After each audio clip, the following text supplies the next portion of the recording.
Bonjour ou bonsoir à toutes et à tous.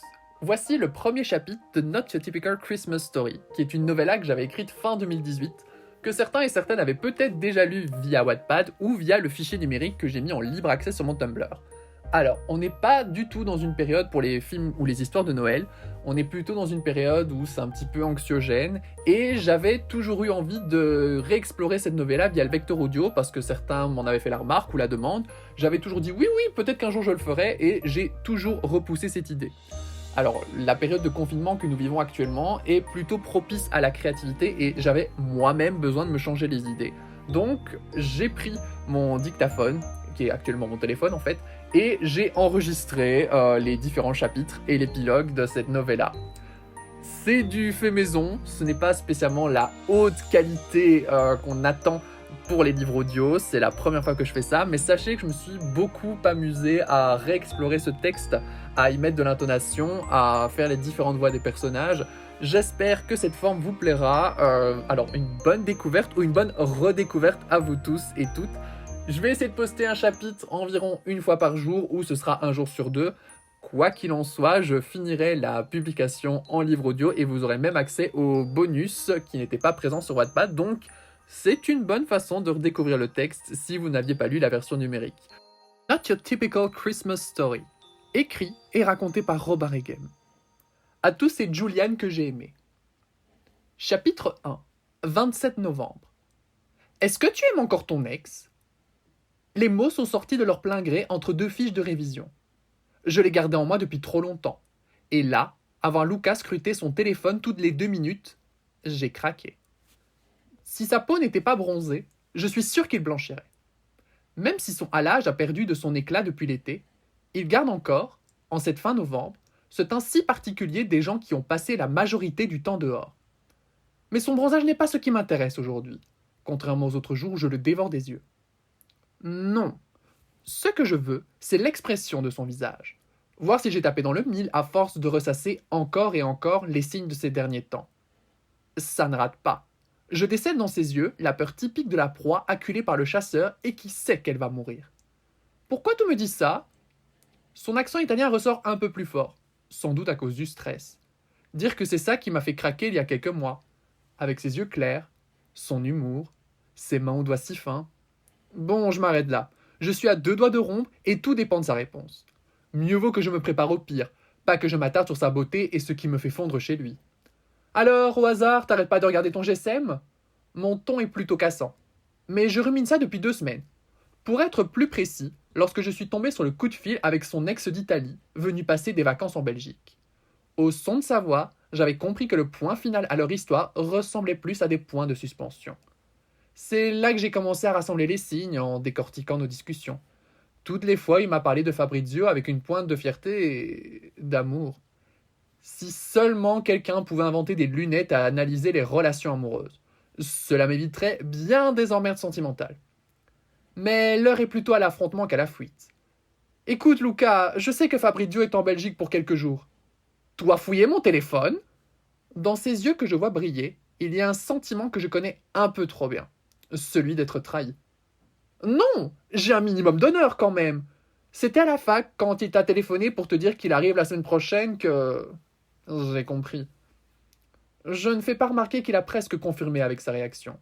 Je veux l'entendre avec ses propres mots, ne pas me baser sur des interprétations scabreuses. Des formations professionnelles de futurs avocats, il faut croire. On analyse toutes les phrases de nos clients. Il semble à présent plus peiné. Il se mordit la lèvre comme à chaque fois qu'il n'arrive pas à me dire quelque chose, ou qu'il cherche ses mots en français. Je n'ai pas envie de passer par là, mais je détecte à son attitude que je ne me suis pas fourvoyé sur ce qu'il se passe. J'y suis désolé, Clément, répond-il. J'y tiens à toi. Beaucoup. Mais je ne suis pas Fabrizio.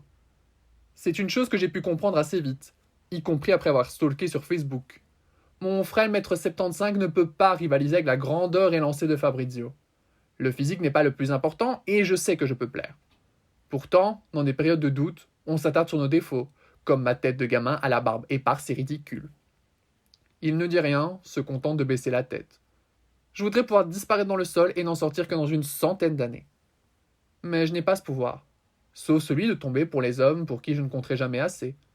La relation tampon pour éponger la peine, juste le temps de pouvoir se rabibocher avec l'ex. Ou le mec qu'on trompe avec un autre un peu plus hot. Bref, une malchance évidente en relation amoureuse. Je voudrais tendre la main et prendre celle de Luca, pour lui montrer que je ne lui en veux pas trop. L'habitude de n'être que le fantôme d'autres mecs, j'imagine. Puis cela aura duré 7 mois. C'est un record honorable. Mais je n'y arrive pas. J'étais aimé, il dit. Ou quelque chose proche de l'amour. Pas de problème, moi aussi. Mais ça ne peut pas marcher alors que... Tu vois, je ne finis pas ma phrase à cause de la sensation qui m'étreint la poitrine. Il est si difficile de faire le point sur sa relation avec une autre personne. Encore plus quand on est quelqu'un comme moi, avec autant d'insécurité que Donald Trump a de fond de teint. J'ai essayé, me dit Luca avec les larmes aux yeux. Mais j'ai été fait du mal, caro mio. Mon surnom habituel. Même dans ces circonstances, l'entendre me fait fondre. Toute la tendresse qu'il y a dedans n'est pas feinte, et ça me rassure en un sens. Je n'ai pas été qu'un mec pour combler le manque d'affection. Par contre, me dire que je ne vais plus l'entendre de sitôt jette un froid glacial. Déjà bien amoché, mon cœur se craquelle un peu plus, telle une coquille d'œuf qu'un petit oiseau veut percer. Je ne vais pas pleurer, mais il va me falloir à nouveau du scotch pour réparer tout ça. Je sais que tu es honnête, je réponds. Je peux juste pas continuer. Ça me fait du mal. Et à toi aussi. Mais moi, j'ai quelqu'un qui m'attend. Toi, tu es seul. Il ne termine pas sa phrase, mais je sais qu'il le pense de toutes ses forces. Il fait juste preuve de décence pour ne pas me claquer ça dans la figure. C'est appréciable. Je m'en sortirai. J'étais seul avant de te rencontrer. Mon monde ne tourne pas qu'autour de toi. Loin de là. À nouveau, je suis un peu cassant. Je me maudis d'être si blessé et blessant. Beaucoup trop doux pour ce monde. À chaque fois qu'il me rappelle que la vie est une chiotte, je deviens amer. Avant d'oublier et de recommencer à faire les mêmes erreurs. Un cycle perpétuel, chaotique et destructeur. Luca soupire et on reste silencieux quelques instants qui me paraissent des heures. N'est-on pas censé hurler comme j'ai pu le faire tant de fois auparavant? Avec d'autres mecs, d'autres âmes amoureuses? Je suis passé par là tant de fois. J'aurais presque besoin de mes petites habitudes, aussi anxiogènes qu'elles soient. On restera amis, me demande-t-il. Il y a tant de tendresse dans ses yeux que je ne peux décemment pas lui en vouloir. De toute façon, comment peut-on honnêtement en vouloir à quelqu'un quand il est question de sentiments? Personne n'a un contrôle total dessus, c'est même impossible. Bien sûr, je dis avec un sourire un peu forcé. Tu es toujours le bienvenu ici. Enfin, même si Christian n'est pas là, on se comprend. C'est par mon coloc et meilleur ami depuis nos débuts au fac de Namur, avant qu'on ne déménage tous les deux jusqu'à Bruxelles, que j'ai connu Luca. Il est dans la nature de Christian d'aider.